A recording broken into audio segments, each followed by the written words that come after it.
जी नाज़रीन, welcome back from the break. और अब बात कर लेते हैं वेनेजुएला के हवाले से, जहां अमेरिका ने ऑपरेशन किया और सदर और उनकी अहलिया को सेफ हाउस से गिरफ्तार कर लिया गया। ये वो वक्त था कि जब एक खुद मुख्तार मुल्क के सदर को गिरफ्तार किया गया। इस पर तमाम चैनल से रिपोर्ट किया। इस हमले की नौयत का अंदाज़ा इस बात से भी लगाया जा सकता है कि एक खुद मुख्तार मुल्क के सदर को जिस तरीके से गिरफ्तार किया गया, और फिर बात दूसरी जानिब ये भी की गई कि जहाँ मदनियात होते हैं वहाँ पर अमेरिका की नज़र हमेशा रहती है, बेशतर रहती है। और जिस तरीके का ऑपरेशन किया गया वो भी एक बड़ा सवाल निशान है, जिसपे दीगर ममालिक ने इसकी मजम्मत भी की है। मुनव्वर हुसैन साहब हमारे साथ मौजूद हैं। सबसे पहले तो बहुत शुक्रिया मुनव्वर साहब आपके वक्त का। बताइएगा कि आप इस ऑपरेशन को कैसे देखते हैं। वेनेजुएला में जो कुछ हुआ, सदर को उनके सेफ हाउस से गिरफ्तार कर लिया गया जब वो अपनी एहलिया के साथ थे। पहले तो बहुत शुक्रिया, आपने प्रोग्राम में मदऊ किया। देखें, प्रेसिडेंट ट्रंप जो है वो एनॉमली हैं अमेरिकन पॉलिटिक्स में, और वो इंटरनेशनल पॉलिटिक्स और सिस्टम में भी नॉर्मली हैं। और जब एक पैराडाइम उस नॉर्मली को रिजॉल्व नहीं कर सकता तो उसके नतीजे में एक नया पैराडाइम इमर्ज होता है। चूंकि पहला पैराडाइम नॉर्मली के बाइस क्राइसिस का शिकार हो जाता है, तो इस वक्त international system international order disorder में तब्दील हो गया है जी। और इस डिसऑर्डर के तीन तब्दील करने वाले हैं: अमेरिका, इंडिया और इजराइल।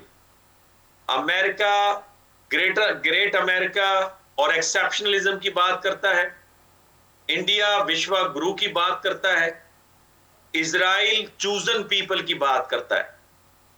ग्रेट अमेरिका, अखंड भारत, ग्रेटर इजराइल। ठीक है। और ये डिसऑर्डर जो है, इसके ऑर्डर को डिसऑर्डर में तब्दील करने की जो असल वजह है वो ये है कि इस ऑर्डर ने नई ताकतों को जन्म दिया है। उन नई ताकतों में चाइना है, रशिया है, साउथ अफ्रीका है, ब्राजील है, और middle range power like Pakistan है, सऊदी अरब है, इजिप्ट है, तुर्की है। लिहाजा ये ऑर्डर नई ताकतों को जन्म दे रहा है और पुरानी ताकतों को चैलेंज कर रहा है। तो उस जल्दबाजी में, यानी जो इंडिया और अमेरिका में सिमिलैरिटी आपको नजर आती है कि पहले डेमोनाइज करते हैं जी। फिर डिस्टेबलाइज करते हैं और उसके बाद डिस्ट्रॉय करते हैं पूरे एक मुल्क के सिस्टम को, चाहे वो इराक में हुआ, यमन में हुआ, लिबिया में हुआ, सीरिया में हुआ, वेनेजुएला में हुआ। और फिर इनकी जो पॉलिसी है उसमें तीन कैरेक्टरिस्टिक्स बड़े वाज़ेह हैं: ये रिएक्टिव हैं, ये रिपल्सिव हैं, ये रिप्रेसिव हैं। और इनको ये समझ नहीं आ रही कि जिस जल्दबाजी में बगैर विजडम के ये काम किया है उससे अमेरिका की सियासत मुतासर हो रही है, उससे अमेरिका का जो तासुर है मुतासर हो रहा है। मुनव्वर साहब, हम तो इसराइल के बारे में भी ये कहते थे कि इसराइल जो इक़दाम कर रहा है उससे इसराइल की सियासत, इसराइल खुद भी मुतासर हो सकता है, लेकिन ऐसा होते हुए हमने देखा नहीं। ऑल्दो लोगों ने प्रोटेस्ट किए, एहतजाज किया, लेकिन इसराइल की हटदर्मी जो है वो अपनी जगह बरकरार थी। एज फार एज अगर अमेरिका के बारे में भी बात की जाए तो इनकी भी कुछ यही सूरत हाल दिखाई देती है। और साथ ही ये भी बताइएगा कि कितने ममालिक के लिए ये खतरे की घंटी है। अगर कोई मुल्क खुद मुख्तार है और उसके पास मादनियात है तो वो उसका एक वो मैटर है कि उसके जो लोग हैं वही उससे फ़ायदा उठा सकते हैं, ना कि कोई और। लेकिन जिस तरीके से ऑयल के बारे में खबर आई, 300 अरब मादनियात के हवाले से खबर आई, इसे जब अमेरिका ने देखा, सुना, और फिर जिस तरीके से गिरफ्तारी हुई एक सदर की, इस पे क्या कहेंगे? देखिए, बात यह है कि आप कहती हैं इसराइल कमजोर नहीं हुआ। इसराइल अपनी तारीख में सबसे ज्यादा कमजोर वाले मोड़ पे खड़ा है। कभी आपने देखा है कि एक मुल्क जिसके पीछे पूरी मगरिब की ताकत हो, वो एक नॉन स्टेट एक्टर हमास को शिकस्त न दे सके और फिर मुस्लिम ममालिक से कहे कि इससे हथियार हमें लेके दिखा दो? इससे ज्यादा कमजोरी और क्या होती है एक मुल्क की? लेकिन मुआहदे के बाद भी हमने देखा ना कि खिलाफ वर्जी की है। इसराइल ने गजा पे बमबारी की, अटैक किया, जो मुआहदा हुआ उसकी भी खिलाफ वर्जी हुई। 20 और 21 निकाती ये मुआहदा था जिसमें तमाम मुस्लिम ममालिक के सरबराहान भी शामिल थे, बिलखुसूस वजीर आजम शहबाज शरीफ। इजराइल तो अमेरिका को भी नहीं छोड़ेगा। ये जो अमेरिका की टेक्नोलॉजी चाइना तक पहुंची है, ये आपको क्या लगता है किसने पहुंचाई है? कल अमेरिका डिक्लाइन करेगा, सबसे पहले इजराइल पासा पलटेगा। इजराइलियों के बारे में तो कुरान में वाज़ेह सबूत है कि ये फसादी हैं। ये इन्होंने असद की रिजीम को हटाने के बाद अब असद के कमांडर से राब्ता किया है कि अहमद और शरा की रिजीम को भी डिस्टेबलाइज करें। तो कहने का मकसद ये कि इजराइल कमजोर है और उससे ज्यादा कमजोरी नहीं होती कि जो आपको सपोर्ट करने वाले हैं वहां के नौजवान आपके खिलाफ ही बिगड़ गए, वो आपकी वजूद को ही तस्लीम करने से इनकारी हो गए। 400% लोग मुसलमान होना शुरू हो गए यूरोप में गजा की वजह से। आ जाते हैं वेनेजुएला के मसले के ऊपर। देखें, वेनेजुएला का जो मसला है उसने हिला के रख दिया है, एक के बाद दूसरे और दूसरे के बाद तीसरे की बारी आएगी जी। अब यहाँ पे इम्तिहान है चाइना और रशिया का कि क्या इस सिस्टम को इंटैक्ट रखते हैं, और अगर वो ये समझते हैं कि अमेरिका अंदर से एक्सप्लोड करेगा और वो सुपर पावर बन के आएंगे, तो ये उनकी बहुत बड़ी गलतफहमी है और यही वजह है कि आग उनके दरवाजों तक आएगी और वो नजर आ रही है। चाइना ने इन्वेस्टमेंट की सोमालिया के अंदर, सोमाली लैंड बन गया। चाइना ने इन्वेस्टमेंट की सूडान में, साउथ सूडान अलहदा हो गया। चाइना ने इन्वेस्टमेंट की वेनेजुएला के ऊपर, तो उसका प्रेसिडेंट उठा लिया गया। चाइना ने इन्वेस्टमेंट की ईरान के अंदर $400 बिलियन की, तो उसको थ्रेट मिल रहे हैं। तो इसके बाद किसकी बारी है? चाइना की नेक्स्ट इन्वेस्टमेंट किधर है? पाकिस्तान में। बिल्कुल। तो उधर तक बात आएगी और इनकी बहुत गलतफहमी है, इसीलिए आज बेला वन कब्जा कर गया है अमेरिका। यही वजह तो नहीं है कि डोनाल्ड ट्रंप साहब जो हैं वो वजीर आजम शहबाज शरीफ की तारीफें करते रहते हैं? शायद वो नहीं चाहते कि चाइना के साथ जो है वो पाकिस्तान के ताल्लुकात मजीद स्ट्रांग हो। बाबा, वो जो तारीफें करते हैं वो इसलिए कि मई में जो पाकिस्तान ने उनके साथी के साथ किया है, इसका मकसद पाकिस्तान के पास ये कैपेबिलिटी है। और मैं आपको बता रहा हूं क्लियर कट कि आपका ईस्टर्न बॉर्डर डिस्टेबलाइज है, आपके वेस्ट में अफगानिस्तान डिस्टेबलाइज है, प्रॉब्लम चल रहे हैं। आपके पास दो ही बॉर्डर सिक्योर थे, नॉर्थ ईस्ट के अंदर चाइना और साउथ वेस्ट के अंदर ईरान। अगर ईरान भी डिस्टेबलाइज होता है तो आपकी एक और फ्रंट लाइन खराब होती है ना। तो इसी वजह से आज आपके डिफेंस मिनिस्टर ने कहा कि पाकिस्तान बर्दाश्त नहीं करेगा और पाकिस्तान इस तरह के इकदाम को रोकेगा। कहने का मकसद ये कि चाइना कहता है कि पाकिस्तान हमारी रेड लाइन है, पाकिस्तान को हम सिक्योर करेंगे। अरे भाई, आपका वेनेजुएला डिक्लेयर्ड पार्टनर है, ईरान आपका डिक्लेयर्ड पार्टनर है, ईरान की सिक्योरिटी लिंक्ड है पाकिस्तान की सिक्योरिटी के साथ। माइक पंपियो ईरान के बाद बलूचिस्तान की बात कर रहा है अपने ट्वीट के अंदर। तो आज आप आग को उस फ्रंट पे नहीं रोकेंगे तो उस आग ने आपके तक आना है, आप इनसर्कल हो जाएंगे। आपके पास कोई भी आपके साथ खड़ा होने को तैयार नहीं होगा। सिस्टम में दो बड़ों की रिस्पॉन्सिबिलिटी है कि सिस्टम को सिक्योर करें और ये उसका आगाज हो गया है। और अगर आज वेनेजुएला पे नहीं रोका गया तो इसका मतलब क्या? ये जो सिक्योरिटी काउंसिल में इस मामले को डिस्कस किया जा रहा है, चाइना ने इसकी मजम्मत की है, रशिया ने इसकी मजम्मत की है, तो मुनव्वर साहब, ये केस सिर्फ, ये बातें सिर्फ मजम्मत तक ही रहेंगी या इस पे फिर इम्प्लीमेंट भी होगा? क्योंकि बात यह है कि एक मुल्क के सदर हैं जी। चाइना के पास कैपेबिलिटी है कि वो ताइवान के सदर को चक ले। तुर्की के पास कैपेबिलिटी है कि वो नेतन्याहू को चक ले। इसी तरह से रशिया के पास कैपेबिलिटी है कि वो यूक्रेन के सदर को चक ले।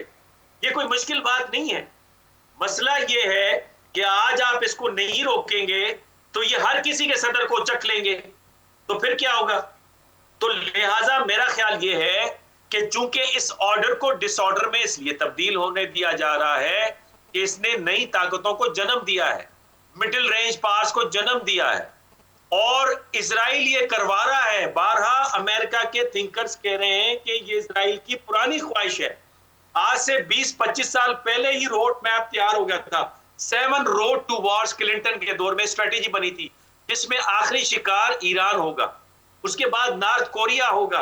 नॉर्थ कोरिया का बॉर्डर चाइना के साथ है, फिर चाइना क्या करेगा? So this is the time. सवाल यहाँ पे ये भी होता है मुनव्वर साहब कि जहाँ तेल के ज़खायर मिलेंगे, जहाँ मादनियात होगी, वहाँ ट्रंप की पॉलिसी ये कहती है कि उस मुल्क पे हमला कर दिया जाए और उस मुल्क पे अपनी हुक्मरानी को पाबंद बनाया जाए, लाजमी बनाया जाए, यकीनी बनाया जाए। देखिए, बात ये है कि अमेरिका पे 38 ट्रिलियन डॉलर्स का कर्जा है। आर्ग्यूमेंट ये है कि 303 बिलियन बैरल जो ऑयल है, 57 उसका बिकता है एक बैरल $57 का। अगर वो $100 भी हो जाए और अमेरिका अपने 38 ट्रिलियन डॉलर के कर्जे भी खत्म करवा दे वेनेजुएला के ऑयल से, तो उसमें दो बड़े सवाल आते हैं। क्या अमेरिका अपने खर्चे कम करेगा? पहली बात, खर्चे कम नहीं होंगे तो ये डेफिसिट आता जाएगा। दूसरी बात, अमेरिका योमिया $6 बिलियन का मकरूज हो रहा है, रोजाना $6 बिलियन का मकरूज हो रहा है। मतलब ये कि अमेरिका की आमदनी से ज्यादा उसके अखराजात ज्यादा हैं। $1 ट्रिलियन का उसका डिफेंस बजट है। और फिर दूसरी बात ये कि वेनेजुएला की अगर ऑयल आप उचक भी लेंगे तो उसके लिए आपको नई इंडस्ट्री चाहिए। $110 बिलियन उसको तेल निकालने को, साफ करने के लिए आपको चाहिए। तो क्या वो कहां से लाएंगे आप? ये बड़े सवालात हैं, ये इतना आसान नहीं है। ये बुनियादी तौर पे यूरोप का ये ख्याल है, वेस्ट का ये ख्याल है कि हम रीड्रा कर रहे हैं मैप को, और इसीलिए बासिम ने ट्वीट की है, जो कि फलस्तीनियन अमेरिकन है। उन्होंने ट्वीट किया, this is the time. Egypt, सऊदिया, तुर्की, पाकिस्तान, उनकी ज्वाइंट स्ट्रेटेजी होनी चाहिए, नहीं तो गल्फ उनके हाथ से जा रहा है। और अगर गल्फ जाता है तो फिर चाइना भी हाथ धो के बैठ जाए। अगर उसको ये ख्याल है कि इस तरह के इकदामात और मैं कभी जंग में नहीं कूदूंगा और अमेरिका खुद से एक्सप्लोड हो जाएगा और हम पुरानी सिविलाइजेशन है, हमारे पास कैपेबिलिटी है, ये ताइवान भी जाएगा के लिए भी ये खतरे की घंटी है कि आज वेनेजुएला है, कल ईरान हो सकता है, सऊदीया हो सकता है, और फिर पाकिस्तान का नंबर भी आ सकता है। देखिए, बलूचिस्तान अगर डिस्टेबलाइज होता है ईरान का, तो इसका क्या मतलब? पाकिस्तान का जो स्ट्रेटेजिक डेप्थ है वो आपका बलूचिस्तान है, सी पैक आपका बलूचिस्तान है, आपके जो रेयर अर्थ मिनरल्स के जो हैं वो बलूचिस्तान में, गोल्ड जो है वो बलूचिस्तान के अंदर है। आप कैसे बलूचिस्तान को डिस्टेबलाइज होने देंगे? आप पहले ही केपी के आपका अफगानिस्तान की वजह से डिस्टेबलाइज हो रहा है। रहा इधर जो है वो सोरिश क्रिएट करने की कोशिश कर रहा है पाकिस्तान की सूबों में।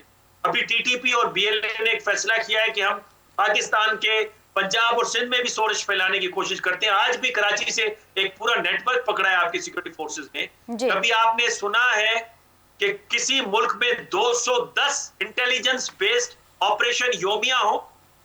आपकी सिक्योरिटी फोर्सेस रात दिन काम कर रही है इनके साजिशों को नाकाम बनाने के लिए। ऊपर से आपका ईरान भी डिस्टेबलाइज हो जाए, अगर ये चाहता है चाइना। अच्छा, ये एक बयान भी सामने आया है कि ईरान पे दोबारा हमला किया जा सकता है इसराइल और अमेरिका की गठजोड़ की जानिब से। आया इसराइल अटैक करेगा या फिर इसराइल ने हमेशा अमेरिका की मदद से या उनको इन्फॉर्म करके ईरान पे अटैक किया है? देखें, उनकी बहुत बड़ा उनका ब्लंडर होगा, उनको समझ नहीं आ रही। पहली बात, पावर का रियल टेस्ट वॉर होती है और Iran is a different case. Iran militarily अगर पावरफुल नहीं भी है तो आइडियोलॉजिकली बड़ा पावरफुल है। उसी के नजरिए से मुतासिर होकर हमास ने सरवाइव किया है, हिजबुल्लाह ने सरवाइव किया है, और उसके साथ साथ हशद शैबी और अंसारुल्लाह ने सरवाइव किया है। पहली बात तो ये। दूसरी बात, ईरान की कौम 7000 साल पुरानी सिविलाइजेशन है, एलिमेंट ऑफ नेशनलिज्म बड़ा डोमिनेंट है वहां पे। तीसरा फैक्टर, ईरान खुद कफील है ड्रोन्स और मिसाइल बनाने में, और वो अच्छा खासा गजन पहुंचा सकते हैं। इजराइल 12 दिनों की जंग में उन्होंने उसको साबित भी किया है।